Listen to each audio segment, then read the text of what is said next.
మరణాత ఈ నవంబర్ నెలలో మొదటి ఆదివారము తన రక్తమాంసములలో పాలుపొందులు పొందడానికి తన కృపా వాత్సల్యముతో మనల్ని తన బల్లారాధనకు రానిచ్చిన త్రియేక దేవుడైన యేసుక్రీస్తు ప్రభువునకు వందన మరణాతలు తెలుపుతూ 2025 నవంబర్ నెల 2వ తేదీ మొదటి ఆదివారం కొరకు ఏర్పాటు చేయబడిన ప్రభు సంస్కారపు విందు. నేటి దిన దేవుని వాక్య వాగ్దానము. లూకా రాసిన సువార్త 22వ అధ్యాయము 19వ వచనము. ఆయన యొక్క రొట్టె పట్టుకొని కృతజ్ఞతాస్తుతులు చెల్లించి దాన్ని విరిచి వారికి ఇచ్చి, ఇది మీ కొరకు ఇయ్యబడుచున్న నా శరీరము, నన్ను జ్ఞాపకం చేసుకుంటకు దీన్ని చేయుడని చెప్పెను. ఆమేన్. ప్రియమైన దేవుని విశ్వాసులారా, పస్కా పండుగకు సాదృశ్యంగా యేసుప్రభువు తన శిష్యులతో పాల్గొన్న విందే పస్కా విందు.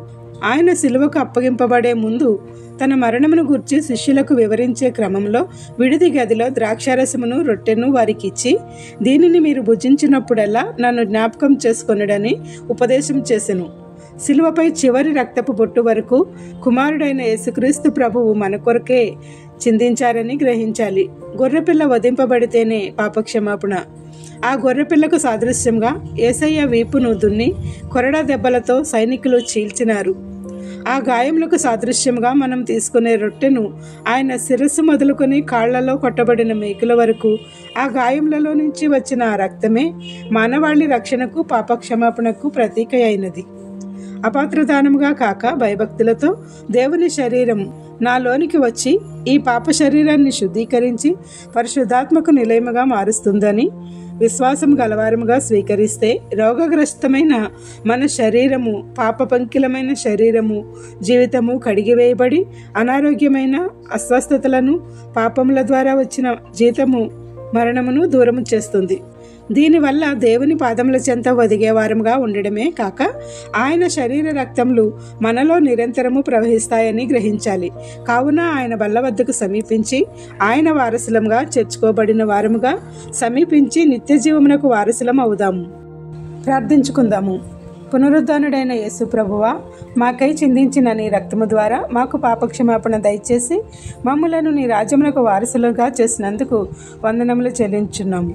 ఈ సంవత్సరంలో మరొక నెల నవంబర్ నెలలోని నీ బలిపీఠం ఎదుటికి అనుమతి ఇచ్చినందుకు వందనములు. అపవాది బంధకములు, సమస్యల నుండి విడుదల పొంది నీ పునరుద్ధాన స్థితిని మా జీవితంలో అనుభవించగల భాగ్యములను, నీ రెండవ రాకడకు సిద్ధపడగల స్థితిని దయచేసినందుకు మీకు స్తుతులు చెల్లించుచున్నాము. ఈరోజు ఈ వాక్య వాగ్దానం విన్న మా అందరినీ నీ బల్ల సమీపమునకు, నీ బలిపీఠం ఎదుటికి నడిపిస్తూ దీవిస్తున్నందుకు కృతజ్ఞతాస్తుతులు చెల్లించుచున్నాము. ఈ నెల అంతయు నూతన ఈవులతో నింపి నీకు మహిమ తెచ్చేవారముగా మమ్మలను దీవించుమని నీ రెక్కల చాటును మరుగుపరిచి కాయమని వేడుకొనుచున్నాము. నేడు పెళ్లి రోజు, పుట్టినరోజు మరియు ఇతర శుభకార్యములను జరుపుకొనుచున్న నీ ప్రియ బిడ్డలపై నిండుగా దీవెనల వర్షం కుమ్మరించుము. ఎవరైతే బాధలలో, శ్రమలలో, కష్టములలో, ఇబ్బందులలో, నష్టములలో, అప్పులలో, దుఃఖములో, అనారోగ్యములతో ఉన్నారో వారికి నీ ఆదరణ ఇచ్చి గొప్ప సాంత్వన చేకూర్చి ఆదుకొనుము. ప్రార్థన వినుచున్న ప్రతి నీ బిడ్డలకు అన్నింటా విజయం ఇచ్చి సాక్షులుగా నిలువబెట్టుము. ప్రతి బిడ్డ యొక్క మనవులను ఆలకించి వారి సమస్యల నుండి ఉపశమనం కలిగించి దీవెనలు కుమ్మరించమని వేడుకొనుచున్నాము. ఈ పరిచర్య చేయుచున్న మాపై నీ ఆశీర్వాదములు, తలాంతులు, భాగ్యములను, గర్భఫలములను, బిడ్డల భవిష్యత్తును అనుగ్రహించి మాకు కావలసిన ఈవులను అన్నీ నూరంతులుగా కుమ్మరించుము. ఏ అంశం మరిచితిమో విడిచితిమో అవన్నీ నీకే సమర్పిస్తూ తండ్రి యొక్కయు, కుమారుని యొక్కయు, పరిశుద్ధాత్మ యొక్కయు యేసుక్రీస్తు నామం మా కోసం సిలువలో రక్తం చిందించి తన ప్రాణమును అర్పించి 3వ దినమున పునరుద్ధానుడు రెండవ రాకడలో మేఘంపై వేగముగా రానయ్యున్న యేసయ్య నిండుగా మెండుగా తన కృపలను వర్షింపచేసి ఈ నెలంతయు తన చల్లని రెక్కల నీడను కాపుదల దయచేసి కాపాడునుగాక. ఆమెన్. ఇట్లు దేవుని సువార్త పరిచర్యలో మీ సహోదరి. Praise the lord. God bless you. అందరికీ మరణాత. రక్తంబు నాపైకి ప్రవహించుతున్నది, రక్షకా నీకు